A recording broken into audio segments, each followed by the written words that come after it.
My grandfather was a Christian pastor in Germany. He always said he was born on the wrong side of the ocean at the wrong time of history. He was drafted into the German army along with every able-bodied person right as the Second World War began in 1939, and immediately placed on a frontline unit, Unit 699, that was placed in the heart of Russia and moving through the Ukraine and into Russia in the southern flank. They were heading for the city of Baku, for their goal was to basically capture the oil reserves of the Russian armies and the Russian government. And being on a bridge building unit right at the front lines, often behind enemy lines, there were huge amounts of casualties and a lot of heartache. One day, his commanding officer towards the end of the war called him into his office, his makeshift office, and asked him a very direct question. He said, "Herr Hasel, do you believe that Germany is going to win this war?" And the question was kind of a catch-22, because if you're a patriotic soldier, you're going to say, of course we're going to win this war. But also being a Bible student and as pastor and having studied prophecy, my grandfather knew that Germany would not win the war, and so he was conflicted and he didn't know exactly what to say, and at that moment he said a silent prayer to heaven. And then he said, "Is this an official or an unofficial question?" And they had kind of an unwritten code within their unit that when they had their hats off, they could speak on an unofficial capacity. And so the commanding officer stopped for a moment and then he said, "Okay, it's unofficial." And he took off his hat and placed it on his desk, and my grandfather did the same, and he pulled out a Bible from his pocket, opened it up to Daniel chapter 2, and began to tell the story of Nebuchadnezzar's dream. And he said, "I don't believe that Hitler is correct. His empire cannot last 1,000 years as he's promising the German people. This war has to fail because of biblical prophecy and how everything has been fulfilled in the past." Nearly 2,500 years ago, King Nebuchadnezzar, the king of Babylon, had a dream. Now, it's been said that this dream revealed the history of Earth from that time until today. Now, is this actually true? In order to find out, we need to go back to the book of Daniel. Daniel was taken captive about 605 BC, according to the book. He was taken captive right about the beginning of the reign of King Nebuchadnezzar II, who established the resurgence of Babylon as a very strong power in the ancient Near East. He took a number of princes from the city of Jerusalem captive, one of whom was Daniel. Well, it was not unusual that conquerors, kings who conquered the land, would take from royal families and nobility young people and take them with them to their own country. And it was mainly done for two reasons. One reason is that these young people will be educated in Babylon, and they would accept not only language of Babylonians, but they would accept culture and religion and everything from Babylon. They would take the cream of the crop, the intelligentsia, the royalty. They would take the artisans, the writers, the physicians, so that their land was developed at a high level, but they would leave some of the people in the land and allow a local person to rule. That's exactly what happened with the time of Daniel. Daniel and his friends were taken from Jerusalem to Babylonia. We find Daniel captive in Babylon. Now, Daniel chapter 1 tells us why he's there, okay? Nebuchadnezzar had gone to Jerusalem in 3 separate raids. The first one was in 605 BC. Then there was another one around 598 BC and another one around 586 BC. Each time the penalty against the people of Jerusalem was a little bit more severe. It may have been in that initial attack in 605 when Daniel and his friends, princes of the kingdom, were taken into captivity with the idea of training them and making them sympathetic supporters of the Babylonian crown. This piece chronicles events from 605 to 594 BC, including Nebuchadnezzar's campaign into Palestine and the first capture of Jerusalem. Daniel was probably brought back to Babylon on the first raid by Nebuchadnezzar. He comes to Babylon and he is enrolled in the schools of the Babylonians. He's given a Babylonian name, he's fed Babylonian food. He is enrolled in their schools in a kind of Babylonian brainwashing to prepare him to assimilate to Babylonian culture and language, and eventually to be a kind of puppet ruler over the Jews for the Babylonian Empire. He risked his life by insisting on remaining pure in the way that he ate, in his diet, and so on, and what he drank, rather than just accepting the hospitality of the king. Now that was extraordinarily dangerous, and if you don't accept the hospitality, that is a serious insult. Now you see, that can be dangerous even if you're equals with somebody, but Daniel was not the equal with Nebuchadnezzar. He was a captive. He was being treated with a massive blessing and compliment from the king, the great king who had conquered all these other kingdoms, and yet he refused his hospitality. This was very dangerous, but God blessed him. He got through that, and he became much wiser than all of the other wise men. One of the most fascinating stories in the Bible is the story of Nebuchadnezzar in Daniel chapter 2. Nebuchadnezzar has dreams, the Bible says. It was his second year of his reign, and he wakes up completely disturbed because he's had this amazing dream, and like something that happens to so many of us, he wakes up and he doesn't remember what he dreamed. He dreamt a dream that terrified the daylights out of him. Now, this has got to be quite a dream to terrify this kind of a king. He knows it's from the gods. He's just conquered all this territory, but it still frightens him. He doesn't know what it means. Obviously, to him, as many other people in the Near East thought, as well as Pharaoh in the book of Genesis, he thought this had something to do with him and his future and his kingdom, but he didn't know what. And what's more, in the morning he had that impression, but he forgot what the details of the dream were, so he couldn't even remember it. It's fascinating. When you look at archaeological evidence, tablets that have been dug up from 6th century Babylon, we find that dreams were a common part of Babylonian existence, you know, particularly among the priestly class, among the elite class. There was a whole school of how to deal with dreams. They had books on how to interpret and define dreams. So that description of the king having a dream and having someone come in to interpret it fits right in with the 6th century context. The greatest attested genre of Babylonian literature that we have is divination literature, omens, like that. In other words, what I'm saying is that if you took all of the Babylonian written materials that we have and you put them all together in a library, the biggest section would be this one. Babylon is steeped in religious meaning, connotations, overtones, undertones, and that's the world that Daniel lived in, and this is the context in which Nebuchadnezzar had this dream. He was filled, his life was filled with symbolism, and so for him to have received a dream that was so symbolic would have really meant something significant to him. He would have realized this is more than just a strange dream. It has meaning.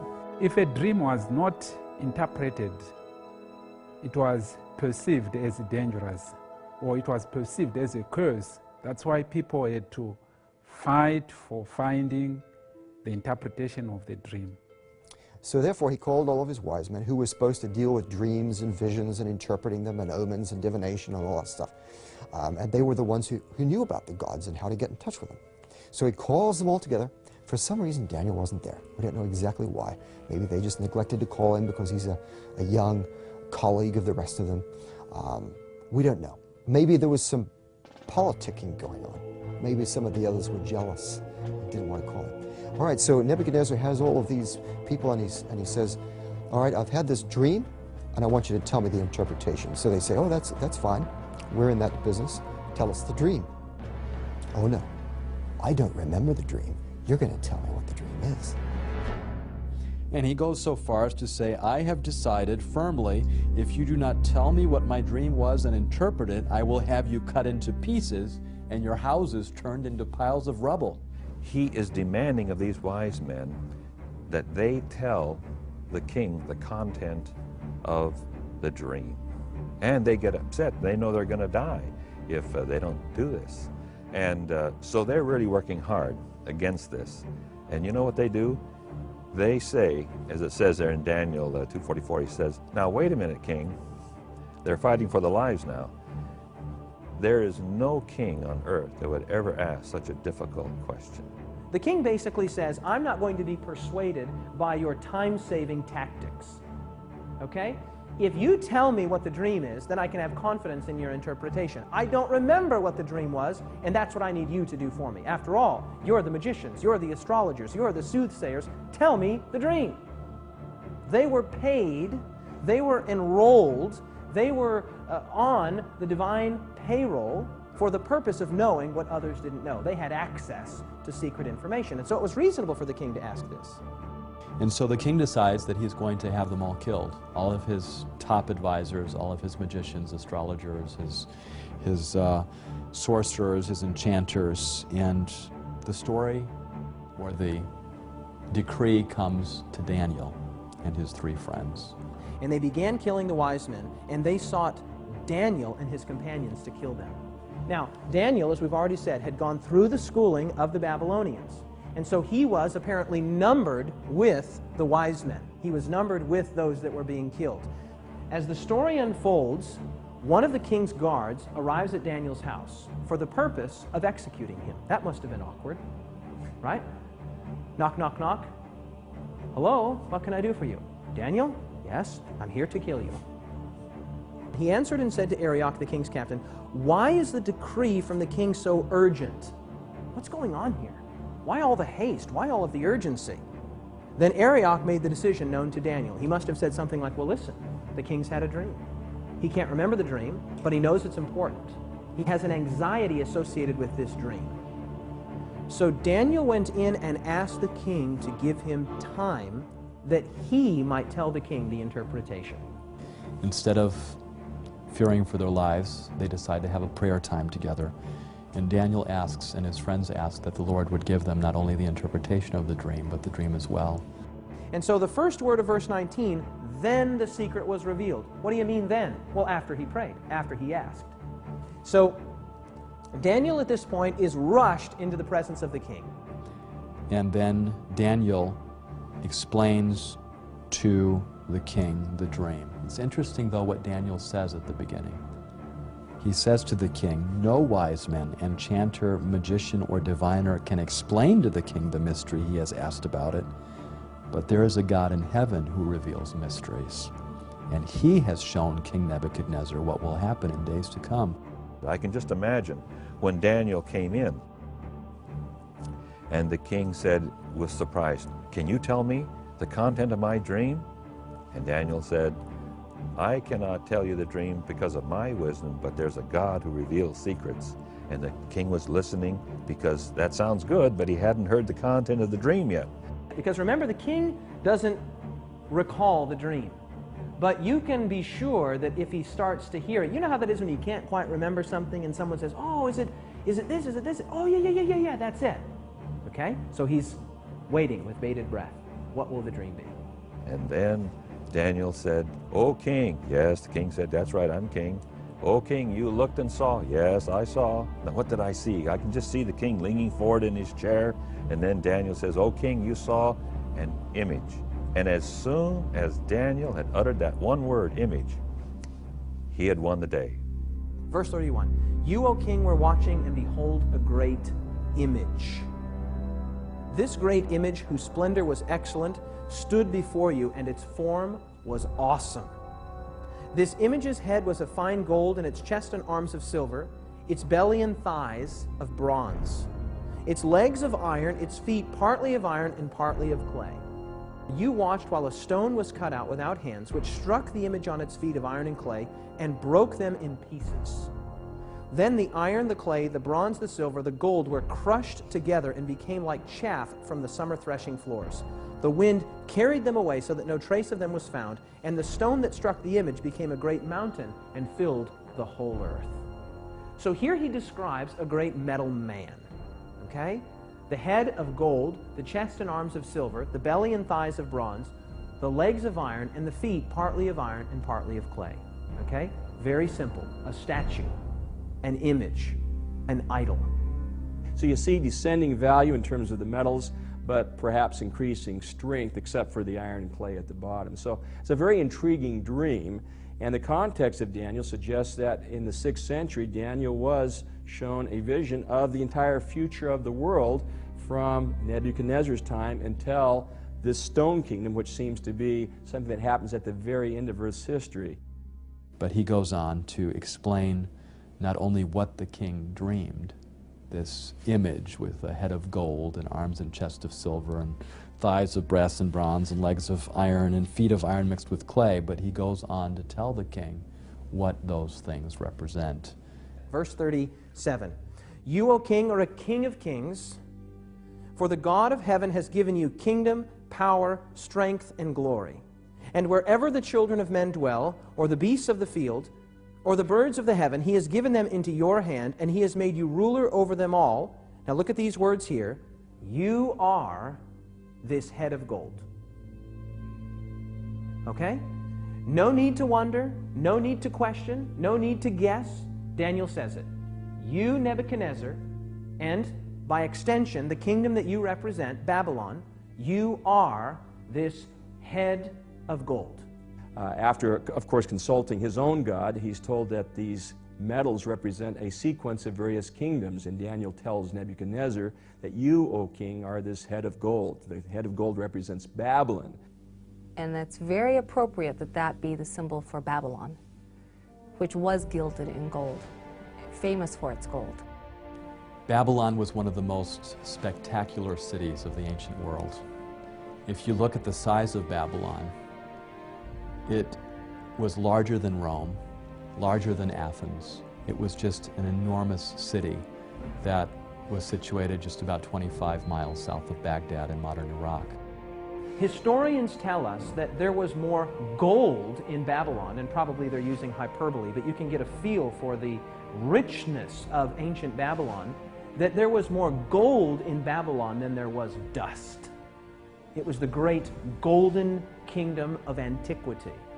Excavations that have taken place there beginning in 1899 by the Germans have revealed a city that was surrounded by triple walls. The walls of Babylon consisted of actually two systems of walls. And they surrounded the city, and these two systems, each one consisted of 3 separate walls. So you had a total of 6 walls surrounding the whole city. It was massive. This brick is actually a brick from the walls of Babylon. Every brick made during the reign of Nebuchadnezzar was stamped with his name in it. There were over 200 pagan temples.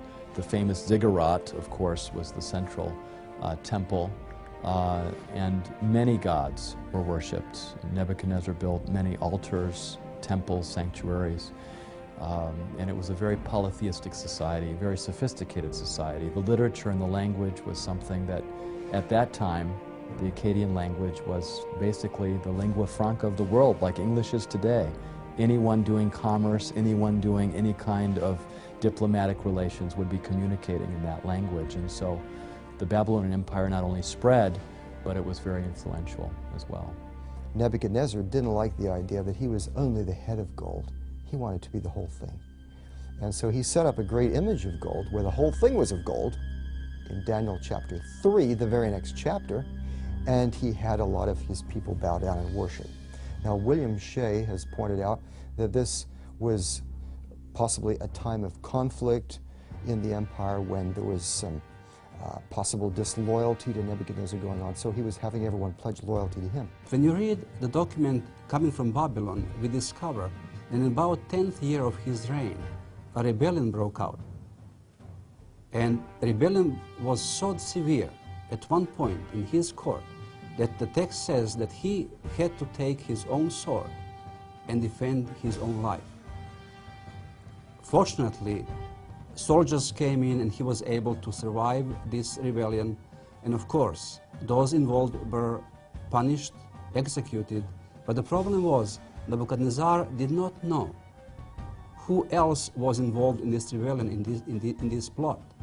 So he is asking that court officials would pledge new allegiance to him, and he is bringing the people into the Babylon just to make sure that they understand that they have to be obedient to him, they have to accept him as sovereign king and ruler.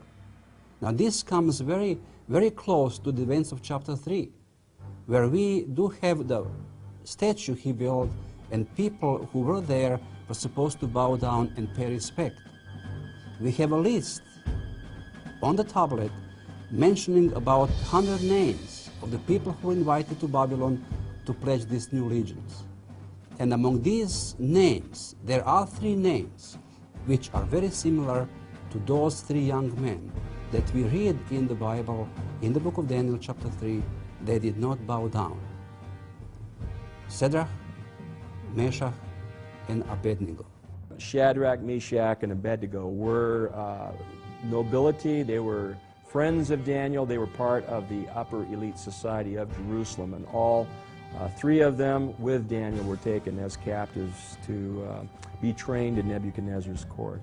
Those who don't bow down, which are the friends of Daniel, he has them thrown into a fiery furnace and heated up very hot. It's like a brick kiln.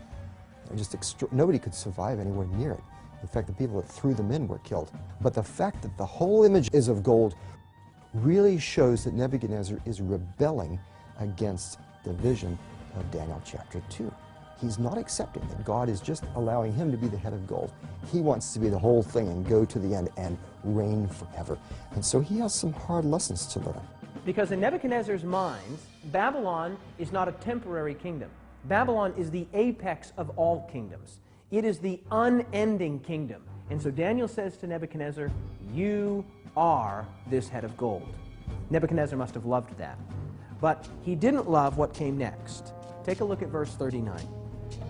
"But after you shall arise another kingdom, inferior to yours, then a third kingdom of bronze, which shall bear rule over all the earth." Nebuchadnezzar was listening to that and probably didn't like it, but he heard in Daniel chapter 2, 39, that after you, that's after you, Nebuchadnezzar, after the Babylonian kingdom, another kingdom will come. Now, I'm sure that Nebuchadnezzar did not like those 2 words there, after you. But Daniel says, after you, another kingdom will arise, and then a third kingdom of bronze. So now you get a feel for what the interpretation of the dream is. The gold represents Babylon. After that, the silver represents another kingdom, and then a third kingdom of bronze, and then that critical phrase there, which shall bear rule over all the earth. Now, here's a critical thing to understand. That phrase, which shall bear rule over all the earth, lets you know that these are not mere regional or tribal powers. These are world-ruling entities, world-ruling powers. Babylon was the greatest nation of antiquity up to that point.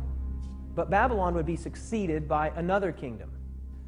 Well, the conquest of Babylon is rather interesting. The Persians come up to the city and they surround the city. Of course, from the book of Daniel's perspective, Belshazzar the king is trapped in there with his nobility, and they feel quite safe. The walls of Babylon were very sturdy, very strong. Belshazzar knows that Cyrus is invading, that he's approaching, but he's not afraid. Babylon is invincible. It's got the walls around the city, it's got canals, it's got moats, and it's safe. One of the key features of the city of Babylon was that the Euphrates River ran through the city. That was a source of water for the inhabitants of the city, and you couldn't just break into the city. The gates were very well constructed, and the river itself, there were special barred gates that came down into the river, making it impossible for anyone to sneak into the city through the river course. Babylon, in fact, was under the rule of Belshazzar when it fell, on the night that it fell, according to Daniel chapter 5, when the armies of Cyrus under this general came and they got into the walls, and the Greek historian refers to the idea that, in fact, the armies of Cyrus diverted the waters of the river Euphrates. The Persians were able to divert the water by building a canal upstream and diverting the course of the river so that the water level going through the city actually dropped very low, and the Persian soldiers were able to slip underneath the water gate into the city itself, while the guards and other people of Babylon apparently were partying at Belshazzar's last party, and they were able to go in and take over the city that way. Once you break into the city, open up the rest of the gates, and the Persian army can race in and take over. Belshazzar gets reports that cities are falling. So is he celebrating because he feels secure? That's what many say. Is he celebrating to drown out the fact that he knows the empire is about to fall? That's what some say. In any case, he's feasting, and he brings out the beautiful goblets and vessels that were in storage from the Israelites' sanctuary, from Solomon's temple. And they're feasting. And they get very drunk, and then they see this writing on the wall. Belshazzar is terrified of what's going on, of what he sees, and he calls for Daniel, and Daniel interprets this for him. It is a matter of time, a matter of hours before the empire is about to fall. Babylon was the greatest nation of antiquity up to that point. But Babylon would be succeeded by another kingdom, and that kingdom would be succeeded by still another kingdom. Each of these medals representing a kingdom and then a subsequent kingdom. Okay? Babylon conquered by Medo-Persia. The Medo-Persian Empire being represented by the silver, the chest and arms. In fact, the Medo-Persian Empire is called Medo-Persia by name right in the book of Daniel, Daniel chapter 8. Cyrus, king of Persia, with his general Ugbaru-Gobryas, took over in 539. Now, the Persians were a very powerful empire, and they had quite an enlightened rule in a sense. Cyrus could be brutal on various places. So, for example, there were cities that got in his way that wouldn't surrender, and he burned the whole city with men, women, and children. However, those cities that submitted to his rule, he was very nice to, and he in fact let captives go free to their homes, including the Jews, back to Judah, and he returned gods to their temples and did all kinds of things. Now, the Persian Empire went on, and of course, when a king has a big army and lots of power, he wants to expand his empire. That's every king's dream, right? So one of these kings in the 400s, his name was Xerxes. His Persian name, in Old Persian, which is his original native language, is Shayarsha. Well, that was hard for the Jews to pronounce, so they said Ahasuerus. We know him as Ahasuerus. And the Greeks said Xerxes, which is Xerxes. Okay? He was the husband of Queen Esther. The young girl Esther lived during the Persian period, during the time of Xerxes I. Now, the Bible and the biblical text, the king that eventually married this young Jewish girl was actually called Ahasuerus. Now, I don't know what Esther called him, whether she called him Shayarsha or Ahasuerus, but in any case, that was her husband. And this guy was power hungry. He was also really weird, had a very short temper, and he wanted to conquer Greece. He invaded Greece, expanded the Persian Empire, the son of Darius, of course, and really established these major capital cities and palaces, finished them that his father Darius had started them, but he finished them, places like Susa and Persepolis and some of these fantastic cities of the Persian Empire. But you can imagine the Greeks never forgot what the Persians had done to them.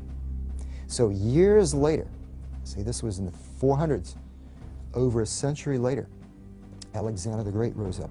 His father was Philip of Macedon. Macedonia is to the north of Greece. And he then took over Greece. And the Greeks and the Macedonians had not forgotten what the Persians did, and they wanted revenge. And so they all got behind Alexander, and he went over and he defeated the main Persian army in 3 great battles, Issus, Granicus, and Arbela, in the 330s, captured Darius III, the last king.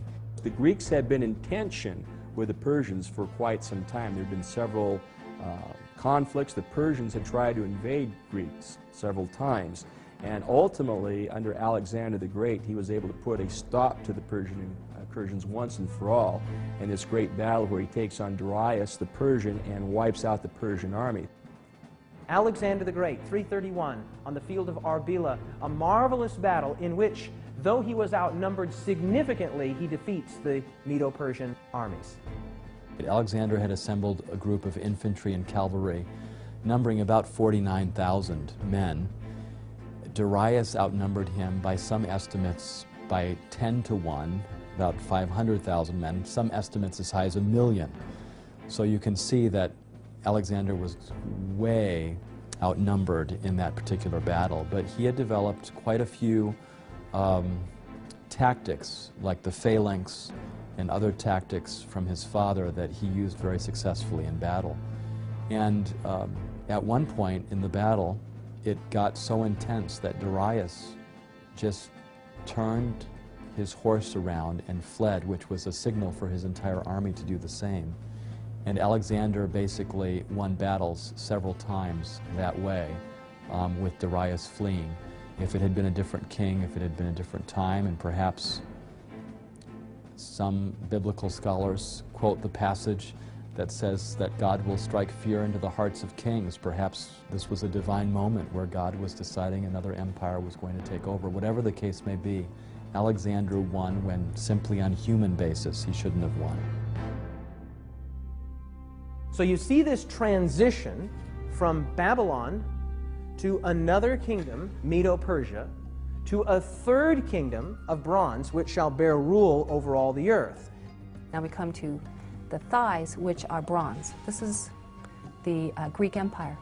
That third kingdom is also mentioned exactly in Daniel chapter 8. It's the kingdom of Greece, or as it says in the Bible, Grecia. Okay? So, Babylon, then Medo-Persia, then Greece. In other words, there is no room for interpretation here. It just labels it. So you see, there we have a historical anchor point. We know that Daniel is using these symbols, whether different kinds of metals, parts of a big image, or different animals, to refer to a succession of empires which come up and which particularly dominate the Middle East and the territory of God's people. The Greek Empire is a very apt description for a world empire to succeed the Persian Empire. And again, that's an element Daniel seems to accurately reflect, the succession of empires. Even though Alexander was so powerful, so intelligent, had been trained by the greatest Grecian philosopher, none other than Aristotle. Unfortunately, it turned out that Alexander, while he could conquer kingdoms and stand on top of the world, as it were, could not seem to conquer himself. He had conquered the world, but he wasn't able to conquer his own demons, and he died in Babylon, leaving the empire no clear successor. And 4 of his generals took over: Cassander, Lysimachus, Ptolemy, and Seleucus, who divided up the empire in different parts, which fits perfectly the picture that we have in Daniel chapter 8. So, Babylon, then Medo-Persia, then Greece. Now, watch what happens with the next kingdom. Very interesting, beginning in verse 40. And the fourth kingdom shall be strong as iron, inasmuch as iron breaks in pieces and shatters everything. And like iron that crushes, that kingdom will break in pieces and crush all the others. He devotes more time to this fourth kingdom than any of the other kingdoms. Okay? Now, when you look at this fourth kingdom, he says it will be extremely strong, extremely potent, extremely powerful, symbolized by iron. It will crush in pieces and break all of these other kingdoms. Okay? And that kingdom is none other than the great iron monarchy of Rome. Only one kingdom would fit. The Roman Republic turns into the Roman Empire, and it becomes yet the greatest of all of these succession of empires yet. It's the strongest. It's depicted apparently in Daniel as the kingdom of iron, and certainly Rome, in terms of its raw strength, its wealth, its riches, its glory may not have been as great as Babylon or Persia or Greece, but in terms of raw strength, none of the previous kingdoms could surpass Rome, and so iron seems an apt description for the Roman Empire. The Roman Empire was an empire known as a military empire, an empire known for its well-trained armies, for its tenacity, for its organization. Known for their ferocity, known for their military strength and might, as well as a well-refined culture. Now, Jesus was alive during the time of the Roman Empire, right? Jesus was nailed to a Roman cross. Jesus was watched by Roman soldiers. Jesus stood before Pontius Pilate, a Roman governor. And of course, crucifixion and the kinds of methods that crucifixion entailed just shows again the might of the Roman Empire and their characterization in the Bible as an empire of iron. So you have the long legs of iron, right? The long legs of iron, representing Rome, were not conquered. Rome wasn't conquered from outside by a stronger, greater, more potent military power. Rome was divided. Well, I wonder what the prophecy says about that. Let's see what it says. Verse 41. Whereas you saw the feet and toes, partly of potter's clay and partly of iron, look at these 5 words. The kingdom shall be divided. The kingdom shall be what? Divided. The kingdom will be divided. In other words, there will not be a conquering of this 4th iron kingdom, but the division of it. The kingdom will be divided. And the final phase, which is not a kingdom, but it's following Rome, it's a breakup into iron and clay, which don't really mix together. So it's sort of a division of the Roman Empire. In verse 41 it says, just as you saw that the feet and toes were partly of baked clay and partly of iron, so this will be a divided kingdom, yet it will have some of the strength of iron in it, even as you saw iron mixed with clay. So the iron continues, but it is now divided.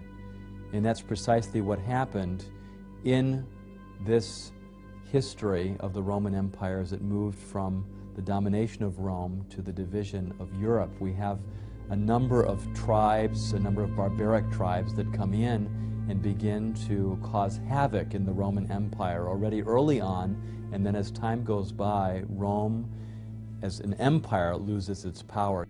After Rome would come a divided kingdom. It would be part clay and part iron.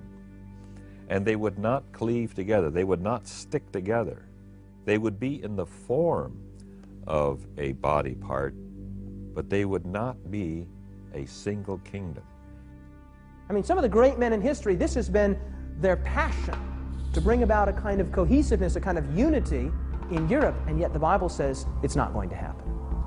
There were attempts. The story of Daniel seems to have this competing kingdom at the end of iron and clay. And it's interesting when you look at the history of Europe, you see parts of the disintegrating Holy Roman Empire remain strong. And there's different countries will at times emerge with great strength. The Franks will emerge, Charlemagne, through the Middle Ages, different kingdoms seem to come to predominance, but none of them quite are able to hang on to power. And this has been sort of the history of Europe all the way from the disintegration of Rome through the Holy Roman Empire, through the Middle Ages, to the present. I suppose you could suggest Napoleon was one of the more recent examples of trying to unite Europe into one kingdom, like had happened in Roman times or Greek times or Persian or Babylonian times. But he doesn't succeed. It fragments. The rest of the iron and clay join up against him, and the French Empire falls. The prophecy says, and history confirms, that Rome was not conquered from outside, but divided. It was divided. And then it says something amazing. It says that they would mingle themselves with the seed of men. Now that's kind of an awkward phrase, kind of an unusual phrase, but what it means is very simple. It means that they would try to bring unity to the nations of divided Rome by a kind of artificial nuptial bond. That is to say that they would try to bring about unity through marriage. And this is exactly what the history of Europe reveals. And one of the main ways that they tried to get unified was through intermarriage of their families, as Daniel says. Now we're talking about long after the time of Daniel. This is incredible. In fact, one of the main people who was doing this kind of intermarriage was Maria Theresa in the 1700s, the time of Mozart. She ruled over the Austro-Hungarian Empire. And she had a lot of children, especially daughters. She had a lot of daughters. And she married them to all kinds of other rulers. They didn't have a choice, most of them. One did. Her favorite daughter had a choice. So she gained power by having it all in the family, you see. And that's the way they tried to control Europe. The Duke of this country would marry the Duchess of that country. The King of this country would marry the Queen of that country. The Prince of this country would marry the Princess of this country, all the while trying to bring about an artificial unity, thinking that family ties and family bonds would bind the nations of divided Rome together in such a way that they would once again be unified. Now, as if that's not amazing enough, the text says that it wouldn't work, that it wouldn't cleave or adhere together. Even though they attempted to have unity through intermarriage, it did not work because the prophecy is sure. These countries will not cleave together, no matter what humans might try. The critic says, too accurate, too precise, must have been written after the division of Rome sometime. Okay? Everybody agrees Daniel is accurate. So the question is, was it written before, with the traditional authorship, 500 to 600 years before the time of Jesus, or was it written sometime after the division of Rome, 500 to 600 years after the time of Jesus? That's the question.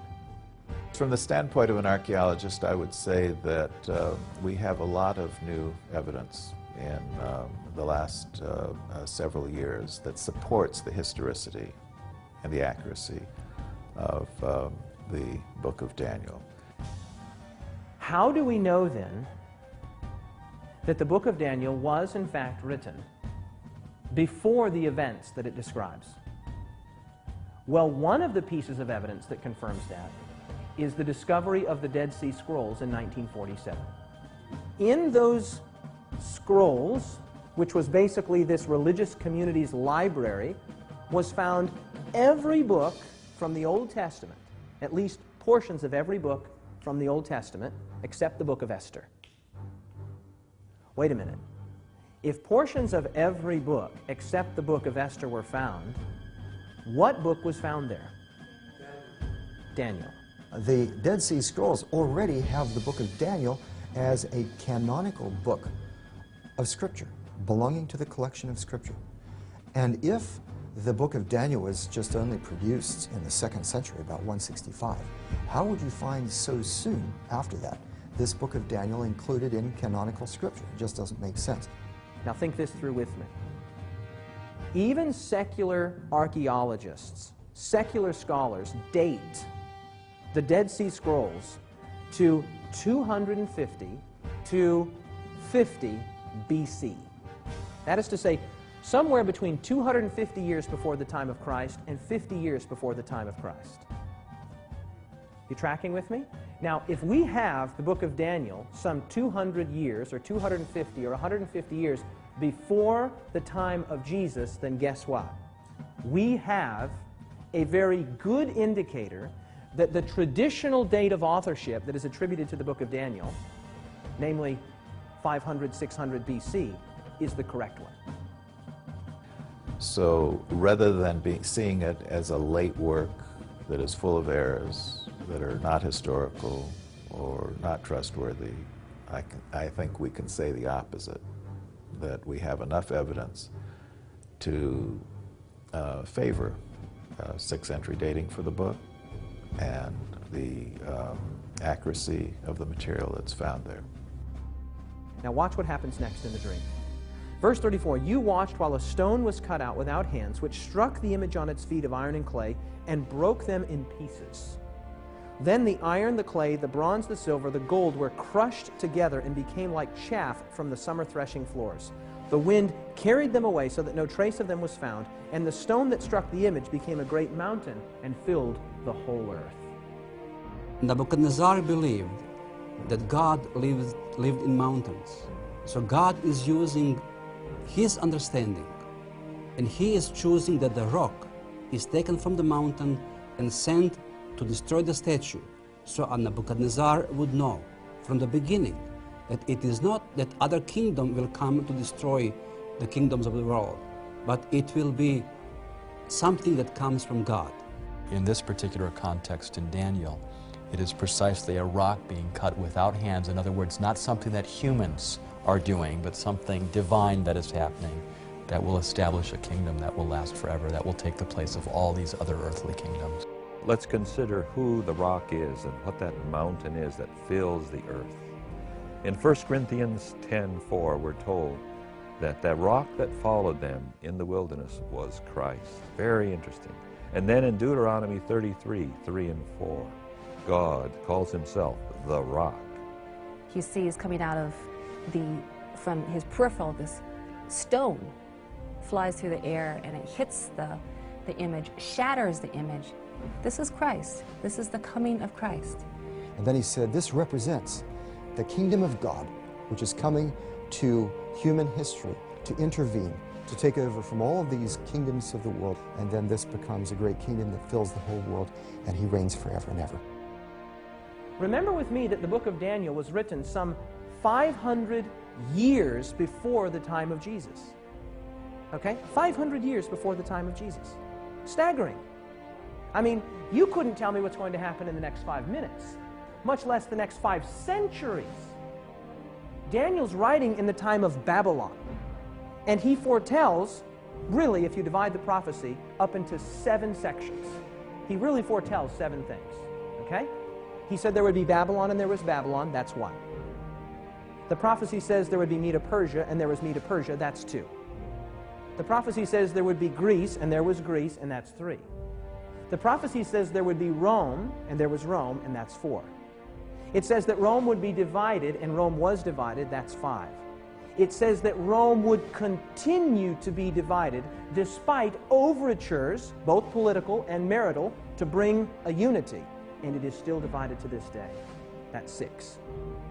The only thing left to be fulfilled in this prophecy is that stone hitting the image and God establishing his own kingdom, which will never be destroyed.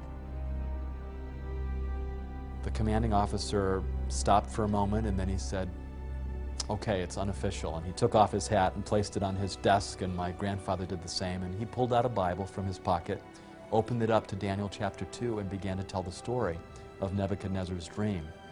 The image with a head of gold and arms and chest of silver and thighs of bronze and legs of iron and feet of iron mixed with clay, and went through the world empires that those represented: Babylon, Medo-Persia, Greece, and Rome. And he said, we're now living down in the period of the disintegration of the Roman Empire after Rome fell, and this is Europe today, and this feet of iron mixed with clay, and just as iron does not mix with clay, that's the time period that we're living in. And so I don't believe that Hitler is correct. His empire cannot last 1,000 years as he's promising the German people. This war has to fail because of biblical prophecy and how everything has been fulfilled in the past. His commanding officer was very thoughtful when the Bible study was over, and then he said, could I see your Bible?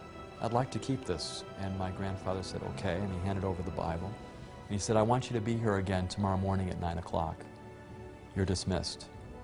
The next day he showed up at 9 o'clock, and only to see that there were 2 other high-ranking officers on either side of his commanding officer. And at that moment, as he walked into the office, he thought, oh no, for sure I've been betrayed.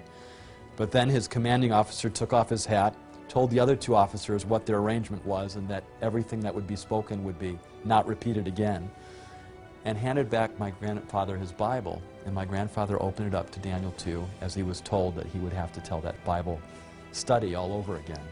And so that's what he did.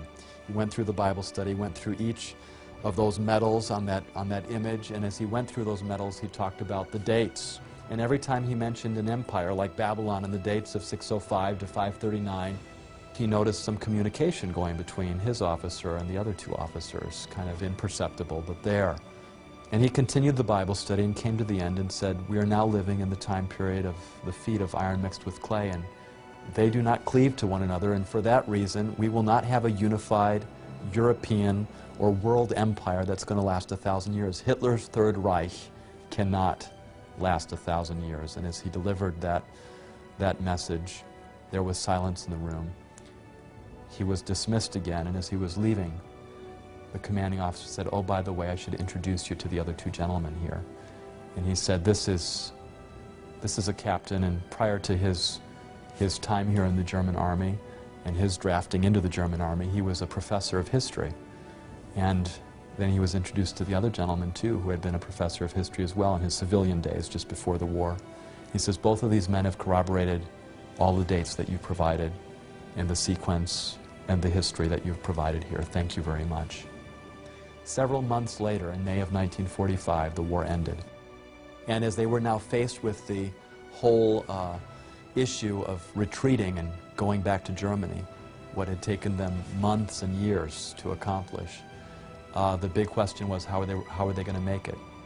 But unknown to my grandfather and to the rest of the unit, this commanding officer, having been convinced several months earlier, had rationed every ounce of gasoline, every bit of food possible, because he knew that this war would end soon, based on that Bible study, and that they would have to retreat.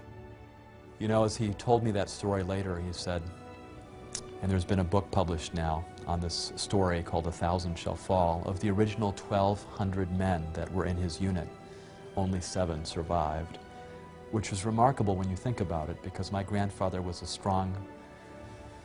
had a strong conviction not to bear arms, and he carried a wooden pistol with him that he had carved while he was in France at the first part of the war, that he carried with him for the rest of the war, and nobody ever knew that, but he wasn't armed the entire time.